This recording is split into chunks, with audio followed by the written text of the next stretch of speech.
अब आगे बढ़ते हैं, ज्ञानवापी सर्वे रिपोर्ट की बात कर लेते हैं। ज्ञानवापी सर्वे की 2 रिपोर्ट वाराणसी कोर्ट में सबमिट करा दी गई हैं।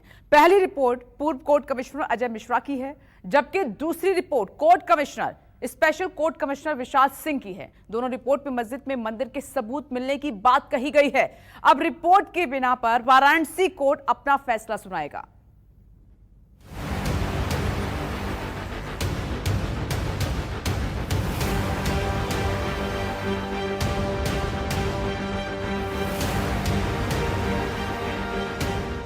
ज्ञानवापी मस्जिद है या फिर मंदिर, इसका पूरा सच बहुत जल्द सामने आ जाएगा, क्योंकि गुरुवार को तो कोर्ट कमिश्नर ने अपनी सर्वे रिपोर्ट वाराणसी कोर्ट में सबमिट कर दी।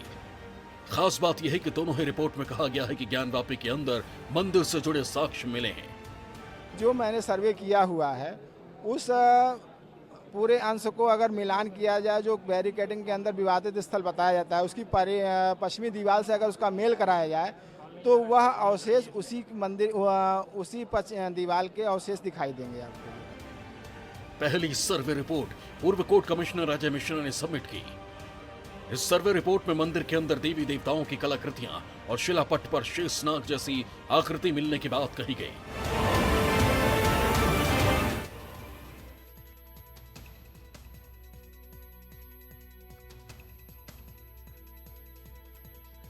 आइए अब आपको बताते हैं कि पूर्व कोर्ट कमिश्नर अजय मिश्रा ने जो सर्वे रिपोर्ट कोर्ट में दाखिल की है उसमें आखिर क्या कुछ कहा गया है। इस सर्वे रिपोर्ट के मुताबिक ज्ञानवापी सर्वे में पुराने मंदिर का मलबा मिला है, जिसमें देवी देवताओं की कलाकृतियां मौजूद हैं। इसके अलावा पत्थरों पर कमल की आकृति उकेरी हुई भी दिखाई दी है। साथ ही शिलापट्ट पर शेषनाग जैसी आकृति दिखाई दिए जाने की बात कही गई है। शिलापट्ट पर देव विग्रह है, जिसमें 4 मूर्ति की आकृति पर सिंदूर लगा दिखाई दिया है, यह बात भी कही गई है। वहीं जमीन पर शिलापट्ट के किसी बड़े भवन के खंडित अंश दिखाई दिए जाने की भी बात इसमें मौजूद है। इसके अलावा चौखट प्रकार का शिलापट्ट होने की बात भी इसमें कही गई है, जिसे वादी पक्ष ने श्रृंगार गौरी बताया है। ये वो बातें हैं जो कि सर्वे रिपोर्ट में कही गई हैं। मैंने जो खास देखा वहाँ पे कुछ जो है कलाकृतियाँ ऐसी थी जो मूर्ति आकार की दिखाई दे रही थी, और एक ऐसा जो है आकृति थी जो शेषनाग की तरह दिखाई दे रही थी, जो है उसके फन के आकार की टूटी हुई थी वो थी, और कुछ गुम्बद के टुकड़े थे जो है उसी से चौखट बना के जो है श्रृंगार गौरी के नाम पे जो पूजा जा रहा था। तत्कालीन कोर्ट कमिश्नर अजय मिश्रा ने यह सर्वे 6 और 7 मई को किया था, लेकिन दूसरे दिन ही विरोध किया जाने लगा, जिस वजह से मस्जिद के अंदर का सर्वे नहीं हो पाया था और 2 दिन में ही सर्वे खत्म करना पड़ा था।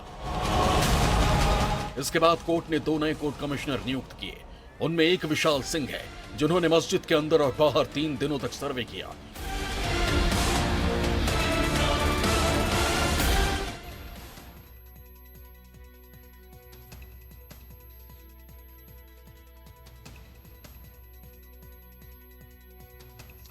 अब गुरुवार को दूसरे कोर्ट कमिश्नर विशाल सिंह ने भी अपनी सर्वे रिपोर्ट सबमिट कर दी, और इस सर्वे में भी कई ऐसी बातों का जिक्र है जो ज्ञानवापी के मंदिर होने की तरफ इशारा करती है। विशाल सिंह की सर्वे रिपोर्ट में ज्ञानवापी परिसर में शिवलिंग होने का जिक्र किया गया है।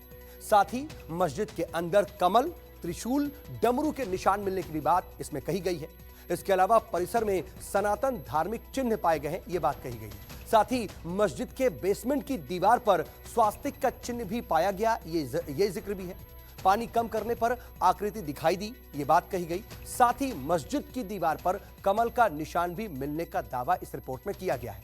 रिपोर्ट में कहा गया है कि नंदी से वजू खाने की दूरी 83 फीट है। ज्ञानवापी मामले को लेकर गुरुवार को सुप्रीम कोर्ट में सुनवाई हुई। हालांकि सुनवाई महज 5 मिनट चली। इस दौरान सुप्रीम कोर्ट ने हिंदू और मुस्लिम दोनों पक्षों को सुना और अपना फैसला सुनाया।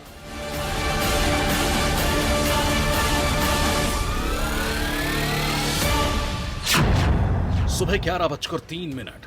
हिंदू पक्ष, हमारे वकील बीमार हैं, हलफनामा दाखिल नहीं कर पाए, अभी और वक्त दिया जाए। सुबह 11:05। मुस्लिम पक्ष, कोई दिक्कत नहीं है, लोअर कोर्ट में दीवार तोड़ने और वजू खाने पर फैसला होना है। सुबह 11:08 पर सुप्रीम कोर्ट, हम फैसला दे रहे हैं कि वाराणसी कोर्ट इस केस में कोई एक्शन नहीं लेंगे। 10 से 12 पन्नों की रिपोर्ट होगी और उसमें वीडीए के स्किल्ड ड्राफ्ट्समैन द्वारा 3 फ्लोर का पूरा बना हुआ है मैप, और 1-2 मैप लेके आए थे वादी पक्ष के लोग, उसको भी मैंने सबमिट कर दिया, उस समय दिखाए थे। तो सब चीज़ें सबमिट है और एकदम हम लोगों ने निष्पक्ष तरीके से बिना किसी भेदभाव के रिपोर्ट बना के सबमिट कर।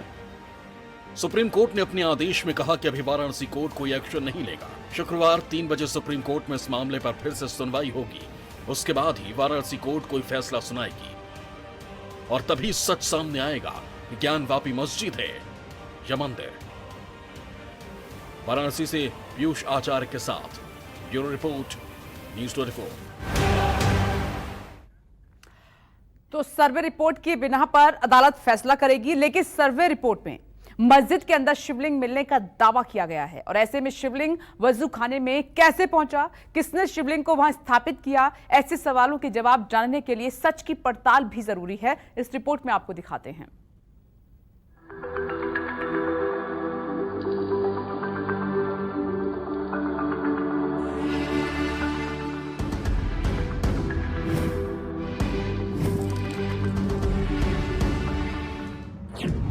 ज्ञानवापी में शिवलिंग या फव्वारा।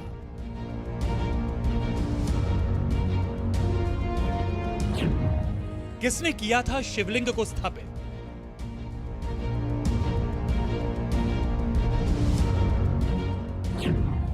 वजू खाने में कैसे पहुंचा शिवलिंग?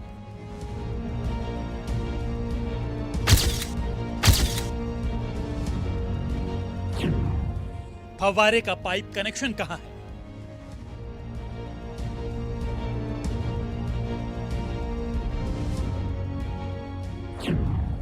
न्यूज़ 24 पर चश्मदीद बोल रहे, सारे राज खोल रहे। 1669 से मैं जानता हूँ, दावे से मैं कह सकता हूँ वही शिवलिंग है जिसको मैंने देखा था, मैं पूजा दर्शन करता था। 30 से 35 साल से हम तो देख ही रहे और हमारे जमाने में पानी निकलता था। जिसने देखा ज्ञानवापी में शिवलिंग,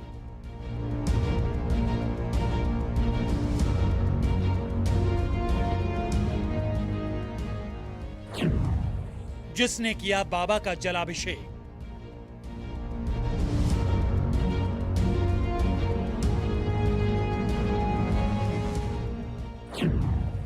जिन आंखों ने देखा फव्वारे से निकलता पानी,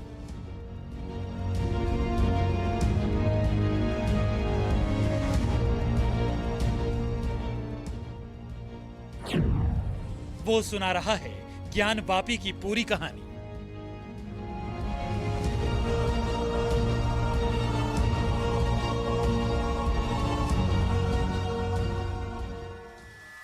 ज्ञानवापी के वजू खाने में शिवलिंग है या फाउंटेन, इस बहस के बीच काशी विश्वनाथ मंदिर के महंत सामने आए और दावा किया ज्ञानवापी में जो शिवलिंग मिला है उसको उनके पूर्वजों ने स्थापित किया था। 1669 से मैं जानता हूँ, दावे से मैं कह सकता हूँ वही शिवलिंग है जिसको मैंने देखा था, मैं पूजा दर्शन करता था। मेरे पूर्वजों द्वारा स्थापित वो शिवलिंग है। मेरे पूर्वज कई बार बताते थे, मेरे इतिहास में लिखा हुआ है वो शिवलिंग कहाँ है। शिवलिंग की पूजा अर्चना करने के दावे के बाद सवाल उठता है कि आखिर शिवलिंग तालाब यानी वजू खाने में पहुंचा कैसे? शिवलिंग को वजू खाने में किसने स्थापित किया? हम लोगों के जो बड़े बुजुर्ग थे, हमारा ननिहाल विश्वेश्वर के बगल में ही नीलकंठ पर था। हम लोग बचपन में जाया करते थे। हम लोगों को बचपन से बताया गया, जो हमारे नाना ने, हमारे मामा लोगों ने बताया था, भागवती जी जैसे विद्वान ने बताया था कि नंदी का मुंह जिस तरफ है वहीं शिवलिंग हुआ करता था। और आक्रांताओं ने उस शिवलिंग को ऊपर जब आक्रमण किया, विश्वनाथ जी के मंदिर पर आक्रमण किया, तो उस समय जो पुजारी लोग थे उस शिवलिंग लेकर के उस कूप में कूद पड़े और उसमें से वो तो निकल आए, लेकिन वो पूरा का पूरा वो शिवलिंग वही है और हमारे आस्था का प्रतीक है। आज ये जो निकला हुआ है, चश्मदीदों ने शिवलिंग के सारे साक्ष्यों को देश को बता दिया, लेकिन बीएचयू के प्रोफेसर साहब ने ज्ञानवापी में मिले शिवलिंग के प्रमाण को पुराणों से पुख्ता कर दिया। स्कंद पुराण का जो काशी खंड है उसका जो 97 अध्याय है, वहाँ पर 220 नंबर का एक पद्य मिला। उस पद्य से बिल्कुल प्रमाणित होता है कि जो शिवलिंग मिला है वो महादेव हैं, काशीश्वर हैं, विश्वनाथ हैं। उसके 2-3 कारण हैं। पहला तो लौकिक दृष्टि से यदि देखेंगे तो आज जो भगवान नंदी हैं उनकी तपस्या पूर्ण हुई है। जब भी नंदी का विग्रह होता है, भगवान नंदी हमेशा वो भगवान शिव को देखते रहते हैं और बरसों से मस्जिद के तरफ, जो तथाकथित मस्जिद जिसे कहते हैं, उधर भगवान नंदी देख रहे थे। तो भगवान नंदी जब उधर देख रहे थे तो निश्चित है वो मस्जिद को नहीं देख रहे थे, वो भगवान शिव को देख रहे थे। तो उसके सामने ही महादेव को होना चाहिए था जो विग्रह मिला है। और इसको पुराण भी प्रमाणित इसलिए करता है कि वहाँ लिखा है, देवस्य दक्षिणे भागे तत्र वापी सुबोधका, अर्थात महादेव के दक्षिण भाग में वापी है, जो ज्ञानवापी जिसको कहते हैं, जो सुबोधका है, जो ज्ञान रूप में द्रवित होकर के भगवान उस कुएं में रहते हैं, तालाब में रहते हैं, उसका जल जो है ज्ञान का द्रव रूप ऐसा माना गया है पुराणों में। तो अब देखिए, दक्षिण में जब ज्ञानवापी है देव के, तो निश्चित है देव उत्तर में है। तो ठीक आप जब वहाँ जाएंगे तो दक्षिण दिशा में ज्ञानवापी है, उसके उत्तर में शिवलिंग मिला है। तो निश्चित रूप से इस पुराण के प्रमाण के अनुसार वो महादेव ही हैं, कोई और नहीं है। नंदी को किसने किया स्थापित? नेपाल से जुड़ा नंदी का कनेक्शन। अब ये देखिए, यह है काशी विश्वनाथ मंदिर और यहां देखिए ये है नंदी। ये काशी विश्वनाथ मंदिर का प्रांगण है और नंदी यहां है। अब अंदर से देखिए, नंदी काशी विश्वनाथ मंदिर की ओर नहीं देख रहे, नंदी वजू खाने की तरफ देख रहे हैं। अब देखिए, नंदी के सामने ग्रिल है और ग्रिल के बाद थोड़ी जगह खाली है और उसके बाद दूसरी ग्रिल है और उसके बाद दीवार है। इस दीवार के बाद यहां वजू खाना है और इसी वजू खाने में शिवलिंग मिलने का दावा किया गया है।